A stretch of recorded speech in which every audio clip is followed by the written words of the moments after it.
This is Gabriela on the scene today with Talk Network Radio. We have a real treat for you just around the corner, and that is Empowered Living with Jeff Byrd. Jeff is the owner of Jeffrey Byrd Coaching, and he will be coming to you weekly to teach you more about empowered living. Now, let's join Jeff already in the studio. Hello and welcome. I'm Jeff Byrd with Jeffrey Byrd Coaching, and you're watching Empowered Living.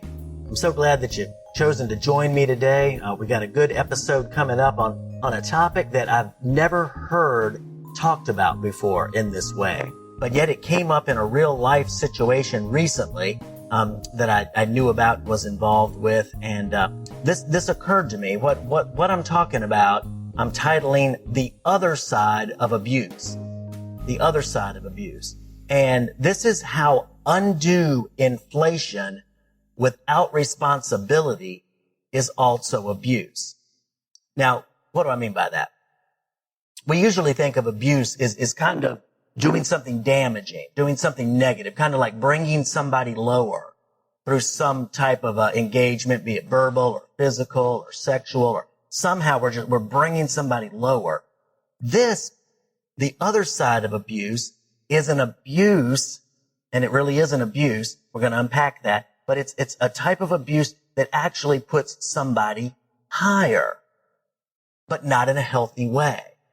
It's inflating them on the outside, but without helping them develop on the inside what they need to be to have that level to which they've been inflated. So abuse is not only putting others too low, but it can also be putting them too high before they're ready. So if we put them higher, if we put a person higher than their inner growth and character warrant, then we set them up for failure. Now, let me give a very common scenario that I think everyone will identify with. Have you ever worked for somebody or seen somebody that had a high position in an organization, on a job, in a corporation? They had a high position, but they were utterly unprepared on the inside to properly fulfill that position. And you end up just looking at them going, how on earth did they ever get there? Somebody must have paid somebody, to get them that position, because they're so not ready. They're not ready on the inside and the person that they've become in order to fulfill that position on the outside. If you're with me. And now we see this in children too. We call that spoiling a child. What's spoiling a child? Spoiling a child is when we give them more, just give them everything they want, but we're not helping them develop on the inside. We're not awarding privileges as a result of their development. We're not focusing on the development. We're just giving privilege after privilege after privilege. And the child, we might have a spoiled brat. You've heard that term. I actually was called that when I was younger, believe it or not. But you have a spoiled brat because what happens is they haven't developed on the inside. They're spoiled on the outside, but they're a brat on the inside because they were given everything on the outside and they weren't developed on the inside. There wasn't this privilege development system in place. When we're doing that with the kids, we're not doing them any favors by doing that to them. They may be happy for the moment every time they get what they want, but what are they like when they don't get what they want? What kind of adults do they grow into? What are they like when they don't get what they want? When we do this, and if we do this when they're young, if we do this to them, then when they grow up, we're not helping them. We are not preparing them for life.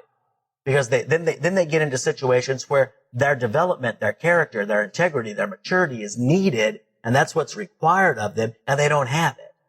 They don't have it. And there's nobody around who's going to spoil them anymore. Nobody's just going to keep doling out paychecks to them and privileges, if there's not some development and some production and some proper attitude and a right way of relating to people and addressing coworkers and clients and colleagues and that sort of thing.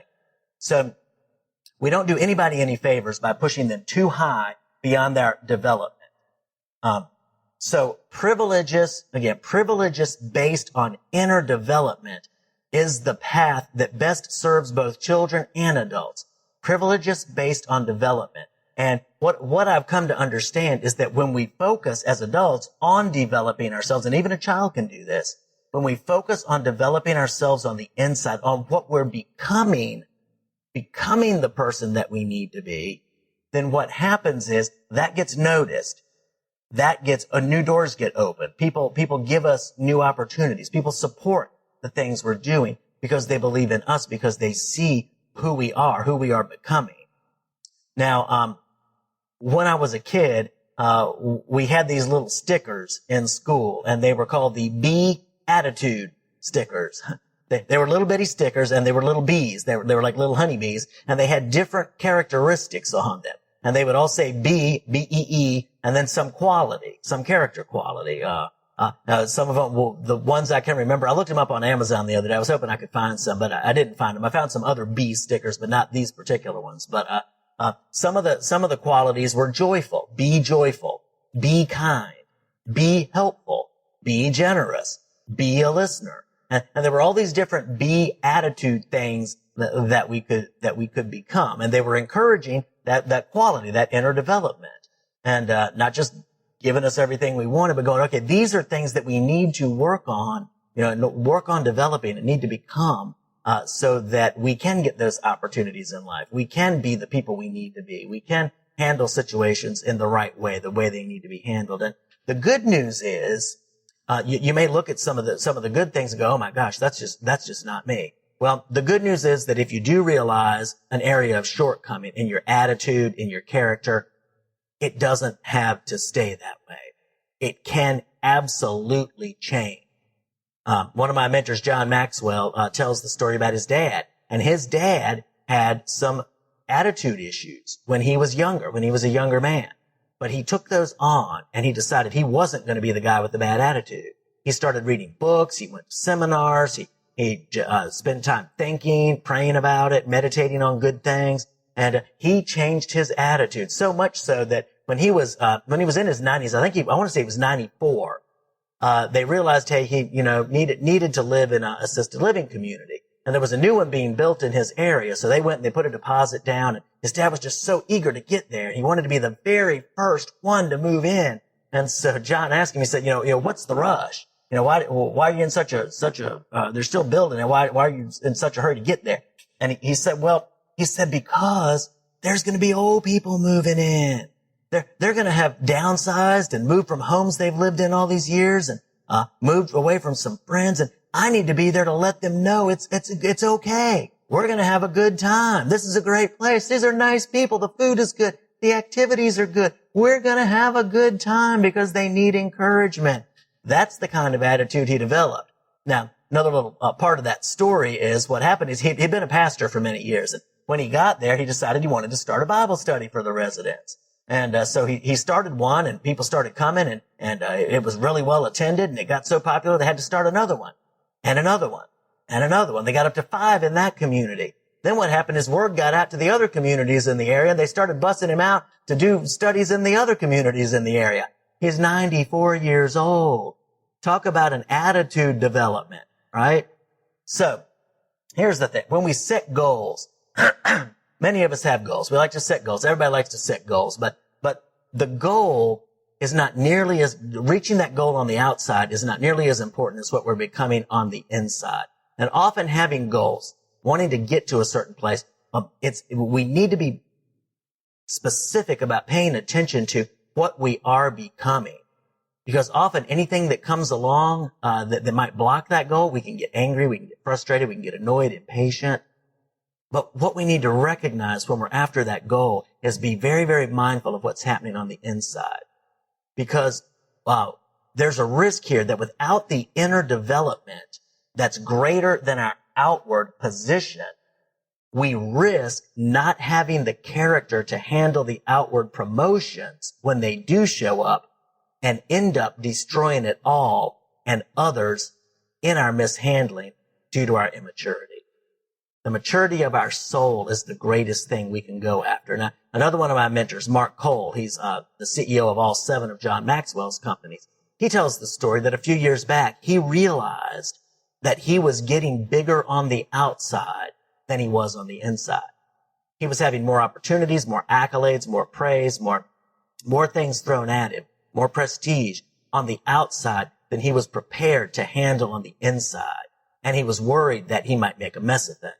So he spent an entire year just focusing on developing his character, his integrity, these different attributes, developing himself on the inside so that he could be the person that could handle all of this opportunity that was coming on the outside.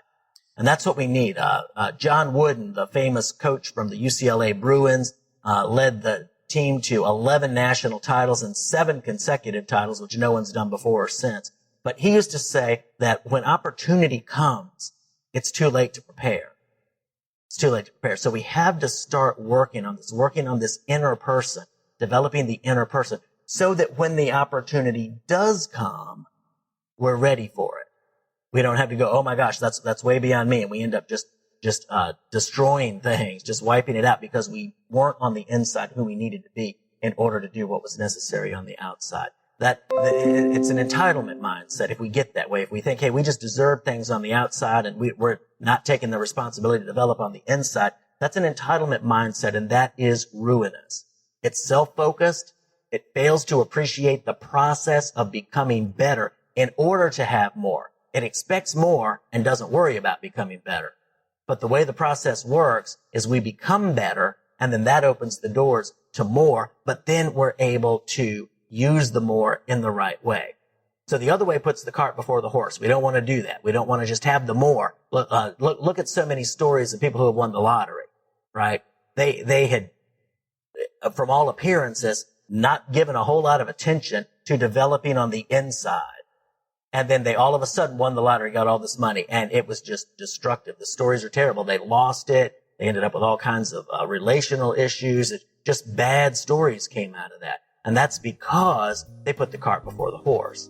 They got all of this stuff, all of this money, all these resources, but they had not developed on the inside in a way that enabled them to know what to do with it, and what to do with it well. So obtaining positions and gain that are not in accordance with integrity is a very slippery slope. We don't want to go there.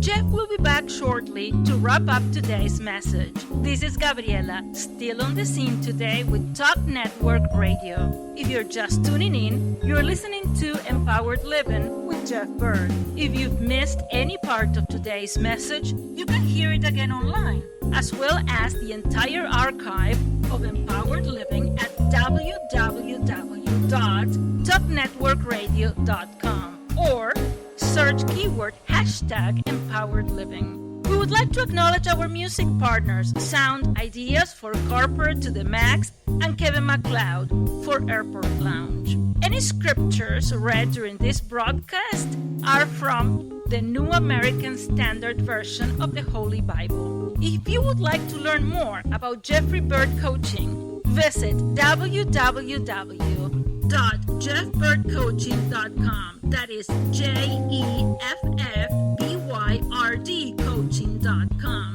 Do a Facebook search for @CoachingRocks or drop Jeff a line at jeff@jeffbyrdcoaching.com. Again, JEFFBYRD coaching.com. Let Jeff's Coaching Rocks be the building blocks of your empowered success. Now, let's go back to Jeff for the rest of today's message.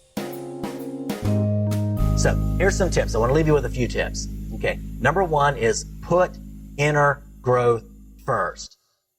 Put inner growth first. That is what we need more than we need anything else. If we focus on the inner growth and on the inner development, adding value to ourselves and our strength areas so that we can add value to others, putting that growth first, the other opportunities are going to come. They just are. Number two, we need to allow others to hold us accountable.